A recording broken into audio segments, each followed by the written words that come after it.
ذکر کیا، میں مختصر کہہ رہا ہوں. جب حضرت زلیخا حضرت یوسف کے حسن میں گرفتار ہو گئی، انہیں اپنے پاس بلواتی ہیں، دروازے بند کر دیتے ہیں، ان کو لبھانا چاہا، اپنی طرف راغب کرنا چاہا، اپنی طرف متوجہ کرنا چاہا، اپنے جسم سے دوپٹہ اتار کر انہوں نے کیا کیا، وہاں کا جو بت تھا اس بت کی آنکھوں پر پھینک ڈالتی ہے. چونکہ وہ ابھی بت پرست تھی، اسلام سے تعلق نہ تھا، اسلام کے دامن میں داخل نہ ہوئی تھی، مگر اس کے باوجود میں یہ عقیدہ تھا جس بت کی میں پوجا کرتی ہوں، جس بت کو میں اپنا رب سمجھتی ہوں، اس کے سامنے بے حیائی کے کام کیسے کروں، وہ مجھے دیکھ رہا ہے. حالانکہ بت نہ دیکھ سکتا ہے نہ سن سکتا ہے، مگر باوجود اس کے زلیخا کا یہ عقیدہ تھا کہ میں اپنے بت کے سامنے جسے رب سمجھ رہی ہوں اس کے سامنے بے حیائی کام کیسے کروں. یہ سوچ کر انہوں نے اپنے دوپٹے کو اپنے بت کے منہ پر ڈال دیا اور بے حیائی کی کام کی طرف بڑھنے لگی.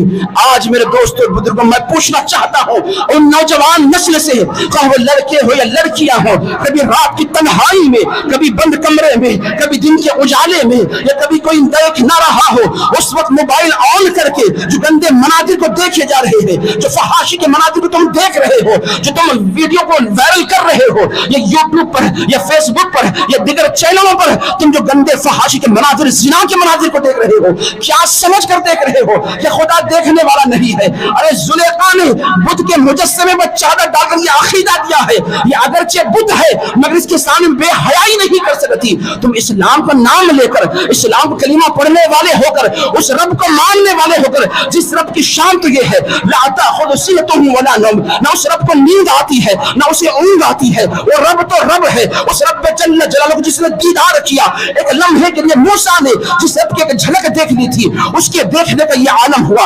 حضرت موسیٰ کالی رات پر، کالی چٹان پر، کالی چونٹی بھی چل رہی ہو، ہزاروں میل کی دوری سے یوسف حضرت موسیٰ اس چونٹی کا دیدار کر لیا کرتے تھے. جس نے خدا کی ایک جھلک دیکھ لی، اس موسیٰ کے دیکھنے کا یہ عالم ہو گیا.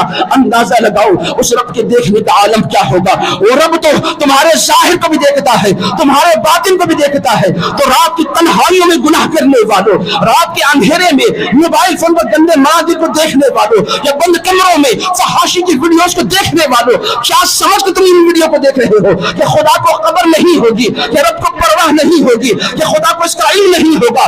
رب کعبہ کی قسم، جس مقام کو تم ان ویڈیو کو دیکھ رہے ہو وہ زمین کا قیامت کے دن رب کی بارگاہ میں گواہی دے گی. جن انگلیوں کا سہارا لے کر تم ان گندے مناظر کو دیکھ رہے ہو، یہ آگے فارورڈ کر رہے ہو، یہ سرچ کر رہے ہو، یہ انگلیاں محشر کے میدان میں تمہارے خلاف گواہی دے گی. جن نگاہوں کا سہارا لے کر تم ان گندے مناظر کو موبائل فون پر دیکھ رہے ہو، یہ نگاہیں تمہارے خلاف گواہی دے گی.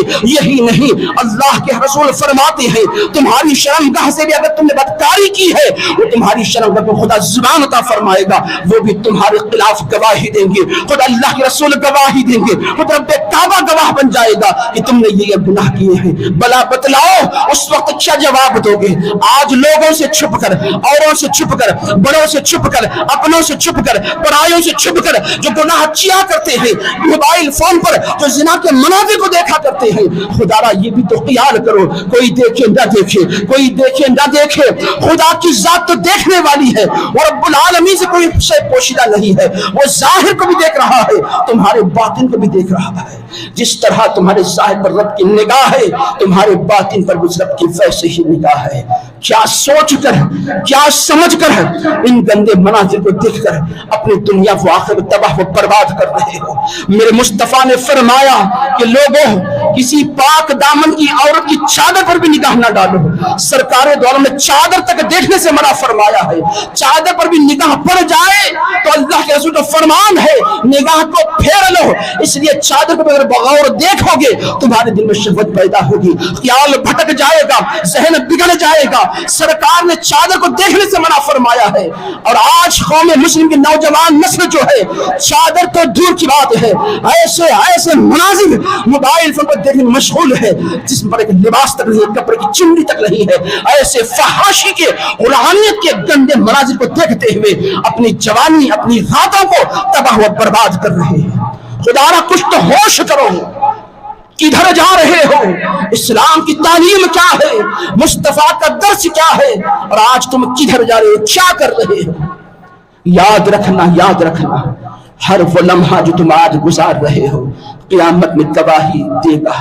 خدا کے رسول نے اسی لیے تو فرما کہ اللہ کا جب ذکر کر رہے ہو تو انگلیوں کے ضرور بھی کبھی ذکر کر لیا کرو، اس لیے کہ یہ انگلیاں کل قیامت کے دن تمہارے لیے گواہی دیں کہ مولا ان انگلیوں کے ذریعے سے انہیں تیرا ذکر کیا ہے۔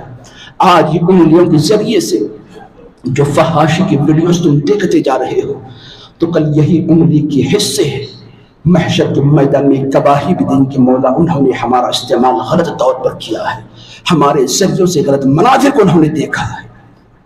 ایک ویڈیوز اگر تم نے غلط فارورڈ کر دیا، جتنے لوگ دیکھیں گے اس کا گناہ بھی تمہارے نام اعمال میں درج کیا جائے گا، تم تو مر جاؤ گے، وہ ویڈیو جیسے جیسے پھیلتا جائے گا اس کا گناہ بھی تمہارے نام اعمال پر آئے گا۔ خدا را وقت رہتے ہوئے توبہ کر لو، یہ بے حیائی، یہ فحاشی، یہ قرآن کے مناظر جو موبائل کے ذریعے سے تم عام کر رہے ہو یا دیکھ رہے ہو، خدا را سے توبہ کر لو۔ زندگی بڑی مختصر سی ہے، گناہوں میں نہ گزارو۔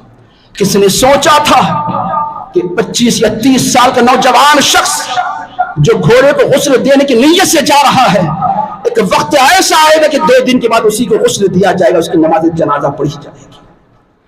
کیا ہم نے کل نہیں دیکھا ریچو کی سرزمین پر اس نوجوان کا جنازہ پڑھایا گیا جس کی عمر بمشکل سے 25 یا 30 سال کے اندر کی ہے؟ گیا تو تھا کسی کو غسل دینے کے لیے، موت کا وقت آ گیا، فرشتے نے روح قبض کری، نوبت یہ آئی کہ کل اس کا جنازہ پڑھا گیا۔ اس خیال میں نہ رہنا کہ ابھی ہم جوانی کی دہلیز پر قدم رکھے ہوئے، عمر کافی بڑی ہے، ابھی ہمیں مرنا نہیں ہے، جب وقت آئے گا توبہ کر لیں گے۔ نہیں، زندگی کا کوئی بھروسہ نہیں، جب موت آ جاتی ہے وقت متعین رب نے کر دیا ہے، موت کا جب وقت ہوگا تم جہاں کہیں بھی رہو، موت کا فرشتہ اس مقام پر پہنچتا ہے، تمہارے جسم سے پرواز کر لیا جاتا ہے۔ عقل مند وہ ہے جو گناہوں سے توبہ کر کے رجوع اللہ ہو جائے۔ بے حیائی، فحاشی کے وہ مناظر جس میں آج تم اپنے راتوں کو خرچ کر رہے ہو، وقت کو برباد کر رہے ہو، اس سے توبہ کرتے ہوئے رجوع اللہ ہو گئے تو دنیا بھی کامیاب، آخر